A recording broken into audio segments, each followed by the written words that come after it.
ပါအခုကတော့ကျွန်တော်တို့ဒီ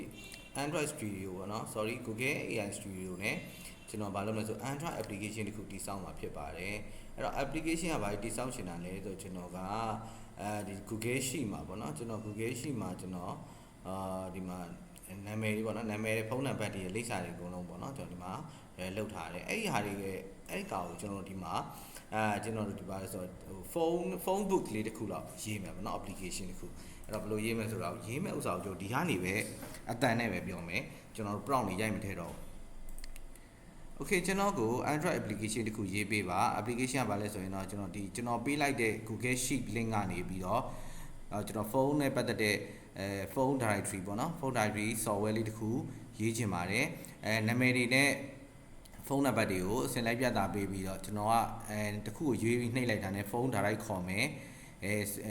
application လေးပေါ့နော်ဖုန်း direct ခေါ်ပေးမယ့် application လေးကိုကျွန်တော်ရေးချင်ပါတယ်အဲ့တော့ပို့ပြီးတော့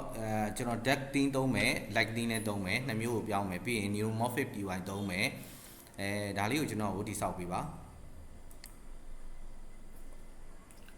ကဲကျွန်တော်ကဒီမှာပြောလိုက်ပြီဆိုတော့ကျွန်တော်ဒီမှာ Google Sheet link လေးကိုကျွန်တော်ဒီကနေထည့်လိုက်မယ်ဒီ link လေးပေါ့နော်ပြီးကျွန်တော်ဒီမှာ base လုပ်လိုက်ပြီ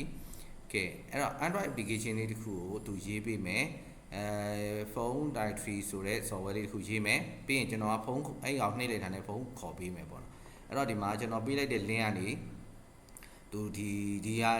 link ထဲကရှိတဲ့ content တွေကိုယူပြီးတော့ဖုန်းနဲ့ပတ်သက်တဲ့application လေးတစ်ခုသူရေးနေပြီပေါ့နော် okay အဲ့တော့သူရေးပြီးစရေးနေပြီသူကရေးတာနည်းနည်းတော့ဗျာနည်းကြာတဲ့အတွက်ကြောင့်မို့ကျွန်တော်ခဏ video pause လုပ်ထားမယ်ပြီးပြီဆိုတာနဲ့ကျွန်တော်အဲ့ application လေးကိုကျွန်တော်ဒီမှာ run ကြည့်အောင်အဲ့တော့ဒီမှာသူကဒီမှာဖုန်းရဲ့ပုံစံလေးဒီလိုလေးပြထားတယ်အဲ့ဒါဆိုဗျာဒီလိုမျိုးလေးပြထားတယ် directory ပုံစံမျိုးလေးအဲ့တော့ဒီပုံစံမျိုးကြိုက်တယ်ဆိုရင် select လုပ်လိုက်မကြိုက်ဘူးဆိုရင်တော့ skip လုပ်လိုက်ပေါ့နော် skip လုပ်လိုက်ပေါ့အဲ့တော့ကျွန်တော်ဒီမှာ recent ရှိရ favorite ရှိရဒီနာမည်တွေကိုဒီလိုမျိုးလုပ်ထားပါပေါ့နော် okay အဲ့တော့ကျွန်တော်ဒါလေးကို skip လုပ်လိုက်မယ်ဗျာသူနောက်တဲ့ design တစ်ခုသူထပ်ပြီးတော့ဖန်တီးပေးလိမ့်မယ်ကဲဟုတ်ပြီအဲ့ဒါလေးပြီးအောင်ကျွန်တော်ခဏစောင့်အောင်ကဲ application တော့ပြီးသွားပြီဗျာ application ပြီးသွားတော့ကျွန်တော်ဒီမှာကျွန်တော်ခုနဒီဘက်မှာထည့်ခဲ့တဲ့ဟာဒီအကုန်လုံးကိုဒီမှာလာပြီးပေါ်နေပြီအဲ့တော့လိုက်သွားပြီအဲ့တော့ဒါလေးကိုတစ်ချက်နှိပ်လိုက်တာနဲ့ဖုန်းခေါ်မယ်ပေါ့ဒီမှာဖုန်းခေါ်မယ်ဒါလေးနှိပ်လိုက်တာနဲ့ဖုန်းတန်းခေါ်ပြီပေါ့အဲ့လိုမျိုးရတယ်နောက်ပြန်ထွက်လိုက်မယ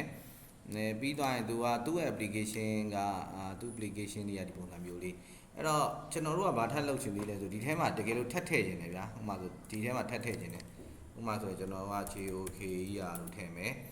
09ပေါ့တစ်ခုခုပေါ့ဒါလေးရိုက်ထည့်မယ်ပြီးဒီဘက်ကနာမည်တစ်ခုကိုလည်းကျွန်တော်ကပေးလိုက်မယ်ပေါ့ဒီလိုလေးပေးလိုက်ပေးပြီးသွားရင်ဒါလေးကိုကျွန်တော်ကဘာလုပ်မလဲဆိုရင်ခုန application နဲ့တွားပြီး application ကိုဒါမျိုး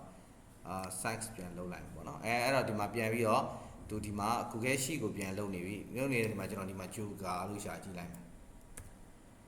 GO လို့ရိုက်နေမှာ Joga ဆိုပြီးတန်းပေါ်လာတယ်ဒါဆို Joga လို့ကျွန်တော်နှိပ်လိုက်တာနဲ့Joga ကိုကျွန်တော်နှိပ်လိုက်တာနဲ့ဒီကောင်ဖုန်းခေါ်မယ်ပေါ့နော်ဒီမှာကျွန်တော်ခုနဒီဘက်မှာဖြည့်ခဲ့တဲ့ဟာတွေအကုန်လုံးကဒီဘက်မှာပြန်လာပေါ်နေပြီနော်အဲ့တော့ကျွန်တော် Google Sheet မှာဗျာကျွန်တော်တို့က update လုပ်လိုက်တိုင်းဒီမှာလာပြီးတော့ပြောင်းလဲသွားမှာ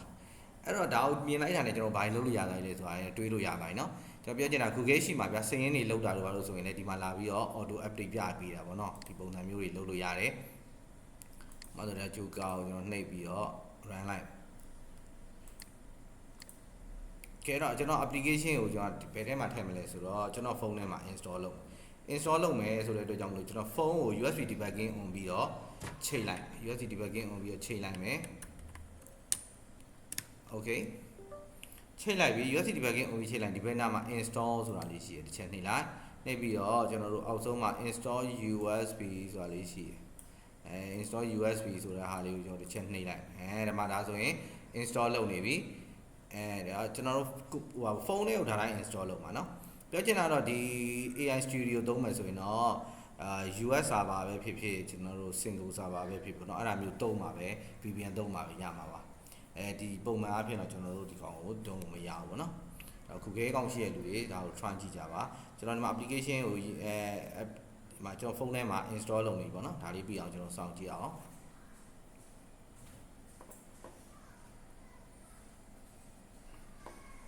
Okay ဒီမှာကျွန်တော်ဖုန်းထဲမှာ install လုပ်ဖို့လာတောင်းနေပြီကျွန်တော် install ကိုနှိပ်လိုက်ပြီ